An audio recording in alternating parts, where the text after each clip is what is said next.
early, very early. You want to see a dead body? Bang. Scott Kushner, he kind of got my brain spinning with all this, and so I recommend anybody go read his article in The Advocate today, because he kind of did a little like check-in on almost like, not like a season recap that's still coming, but basically over the weekend with losing to the Spurs, the Pelicans' chance of even getting into the playoff or even to the play-in are dead in the water. And so then you start to arrive at the conclusion, how do we judge year two of the David Griffin era? And there can be no doubt that year two of the David Griffin era was a failure. Were there nice parts in there? Absolutely. But it is a failure overall. Look, the first year, neither a pass nor a fail. Okay, you didn't hit what you wanted to, but there were too many extenuating circumstances, too many craziness. We're not going to say that, right? This season, again, as Scott points out, they had the healthiest roster. We talked about the other day how they had a duo that logged more 20-point combinations and 30-point combinations than anybody in the league. They had a head coach with a ton of playoff experience, and yet in the end, it amounted to nothing.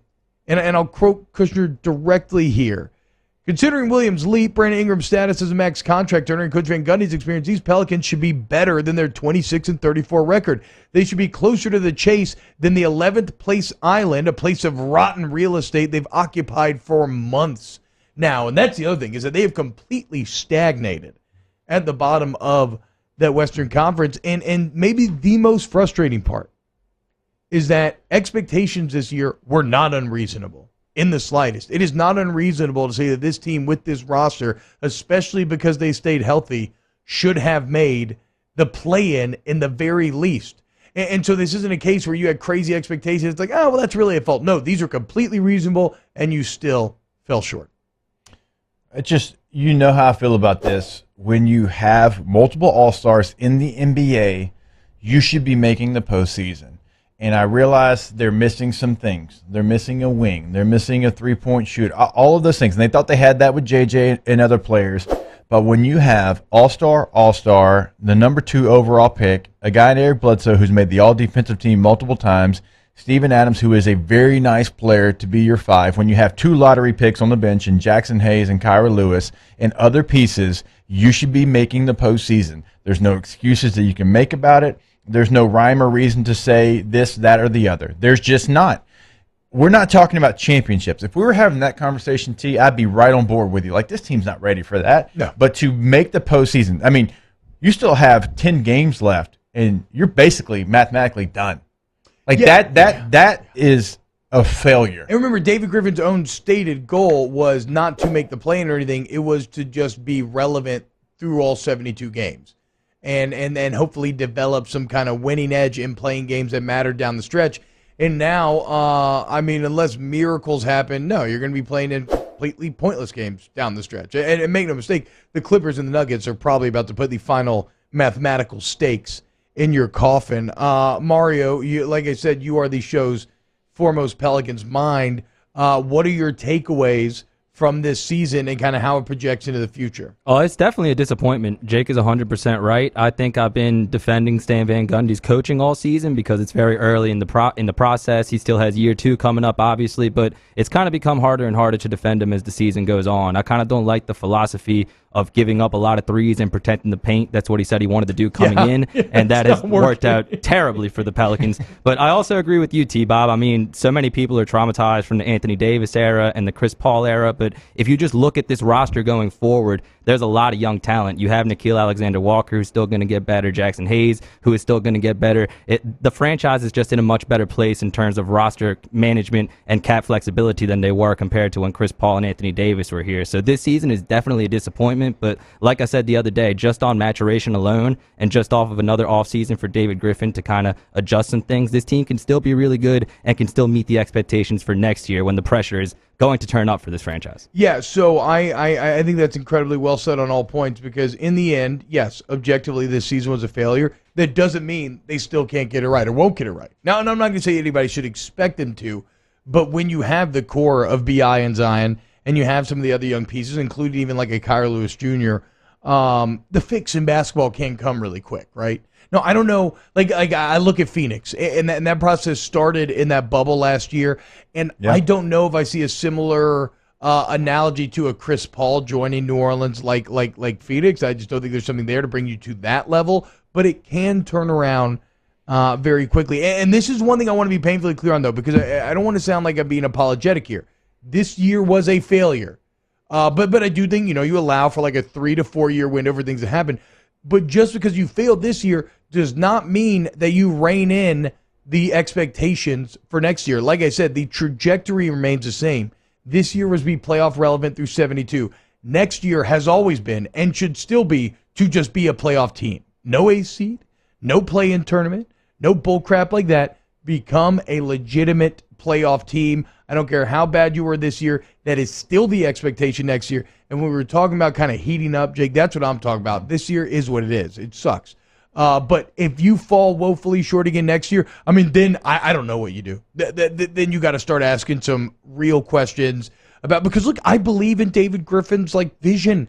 I talk about it all the time. I love everything he says. His plan sounds so smart. He can convince me that anything he says is right and true. But at the end of the day, sports are an objective, results-based business in a lot of ways. And no matter how good the vision sounds on paper, if the results aren't there, then nothing else matters. No matter how much confidence he inspires, nothing else matters if they don't win. Yeah, if we're having this talk, I got to mention that I think Zion's still really, really raw, too. As good as he's been and as good as his numbers has been, the rest of his game is going to develop. You could tell he's not really putting that much into things like his jump shot yet and things like that. He's going to improve a lot as far as his overall game. Okay, so you mentioned Phoenix, and Phoenix did something. They went and traded for Chris Paul. Remember, Chris Paul was playing for the Thunder. His contract was so bad, nobody wanted to touch him. It was too much money. Well, they go and they make the move, and they send 4 players and a protected first-round pick to the Thunder to get Chris Paul. And so they make the move. They step out. They kind of are bold in their approach. And because, right? Nobody wanted Chris Paul.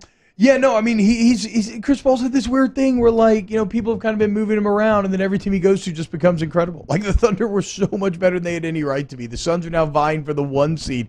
Chris Paul, to me, has really ironically, without championships, helped his legacy even a ton in these later years. I agree with that. Because whatever, he may not have won a natty, he maybe doesn't have the playoff success, but it is impossible now to deny the elevation effect that Chris Paul has on a roster. So my question is going to be, and I know we got to go to break, but who can the Pelicans bring in? Maybe not even who, but what?